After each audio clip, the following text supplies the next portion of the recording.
हाँ जी, बैठो बैठो बैठो, बिल्कुल खड़े बैठ जाओ, कोई बात नहीं, बैठ जाओ। हाँ जी, नमस्कार जी। नमस्कार जी। हाँ जी, क्या नाम आपका, कहाँ से आए हो, किस मकसद के लिए आए हो? मैं कृष्ण कुमार नैन, उप महासचिव हरियाणा विद्यालय अध्यापक संघ फतेहाबाद से आए हैं आज। यहाँ हरियाणा विद्यालय अध्यापक संघ की जिले की मीटिंग थी। सरकार ने शिक्षा को इस देश से, आम आदमी से दूर करने का एक मुहिम चला रखी है।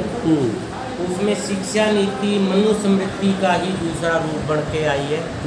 सरकारी स्कूल के बच्चों को 2 साल से इंसेंटिव नहीं दे रहे उनका मन उतारने के लिए, उनको बाहर निकालने के लिए। 2 साल से स्कूलों में किताबें नहीं है, उस पर सरकार का कोई ध्यान नहीं है। सरकारी स्कूलों को फेल करने के लिए दूसरी से 12वीं के बच्चों को प्राइवेट में दाखिले का लालच दे रहे हैं कि फीस हम भर देंगे, जबकि हमें पता है कि एक बार सिर्फ सरकारी को ताला लगवाने के लिए वो फीस भरेंगे। जब ये बंद हो जाएंगे स्कूल या डाणियों बाणियों को बेच देंगे तो ये फीस कई गुना होगी, और जनता भी इस बात को समझती है। जियो भी फ्री इसी तरह आया था जो आज खून चूस रहा है सबका। और प्राइवेट कभी भी जन कल्याण के लिए नहीं होता, वो लाभ पे आधारित व्यवस्थाएं हैं। किसान आंदोलन ने प्राइवेटाइजेशन के चरित्र को अच्छी तरह से नंगा किया है, जनता इस बात को समझती है। इसी को लेके ब्लॉक लेवल के धरने प्रदर्शन अगले हफ्ते से 9 तारीख से करनाल के सभी खंडों में करने की योजना बनाई है। हमारे शिक्षक पदाधिकारी जो हैं वो एक एक टीचर तक एक एक स्कूल में जाएंगे। छुट्टी के बाद अपना कर्तव्य पूरा करते हुए पहले ब्लॉक लेवल के धरने प्रदर्शन करके बीओ के माध्यम से सरकार को ज्ञापन भेजेंगे कि ये सरकारी स्कूलों के ढांचे का नाश ना किया जाए। जन कल्याण के लिए सिर्फ सरकारी महकमे ही हो सकते हैं, वही रहने चाहिए। ये लाभ पे आधारित व्यवस्थाएं लूट के केंद्र हैं, इसलिए इनको नहीं दिया जाना चाहिए, किसी भी सूरत में नहीं दिया जाना चाहिए। अध्यापक संघ की अपील है कि शिक्षा नीति को रद्द किया जाए। आप पीपीपी से क्या समझते हैं?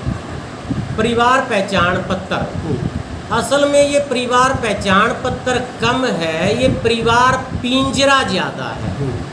एक परिवार को पूरे पिंजरे में कैद कर लिया गया, और वो ये पुराने आंकड़े बदलना चाहते हैं देश के।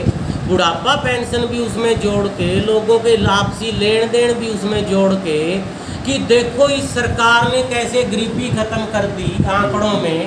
पहले लोगों की इनकम इतनी होती थी और अब लोगों की इनकम इतनी बढ़ा दी। हालांकि मोदी सरकार ने इनकम बढ़ाई नहीं, लूटा ही है।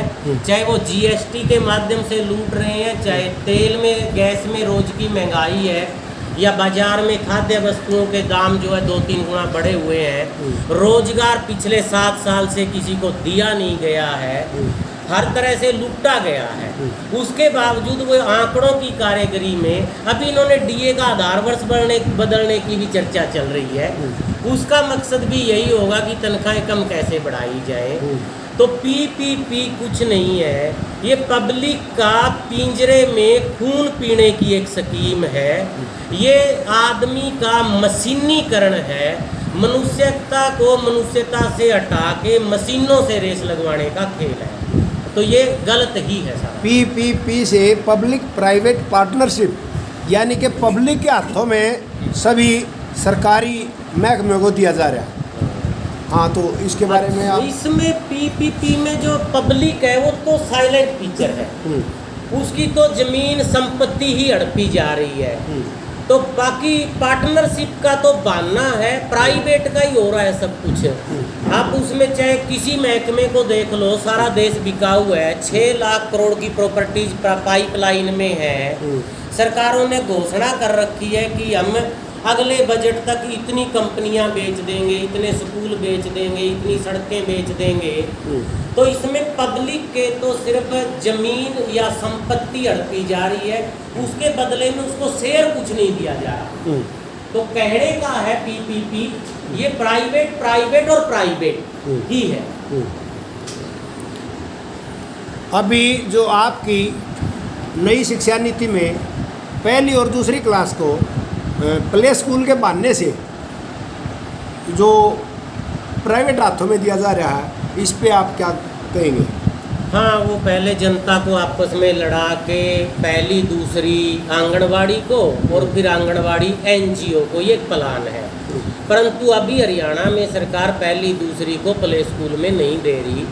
उसका कारण ये नहीं है कि इनको कोई सद्बुद्धि आ गई है, उसका कारण ये है कि आंगनवाड़ियों में इनके पास इतने बच्चे बिठाने का ढांचा नहीं है और यहाँ से जो जेबीटी टीचर सरप्लस होंगे उनसे काम लेने के लिए कोई काम नहीं है।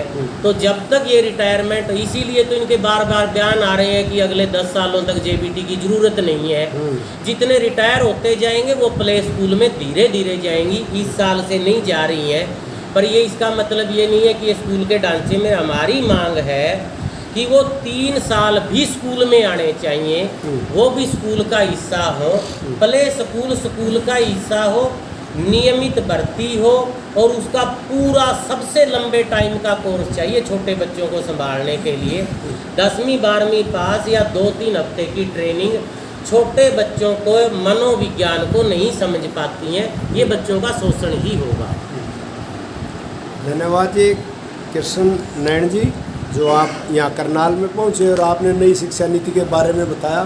तो साथियों, आप अपने बच्चों की अच्छी शिक्षा के लिए सरकारी विद्यालय में अपने बच्चों को भेजें और जो नैन साहब ने जानकारी दी इसको जन जन तक पहुँचाएँ और अपने बच्चों को अच्छी शिक्षा दिला सके। आपको ये वीडियो पसंद आए, लाइक करें, शेयर करें, कमेंट बॉक्स में कमेंट करें, इस चैनल को सब्सक्राइब करें। धन्यवाद।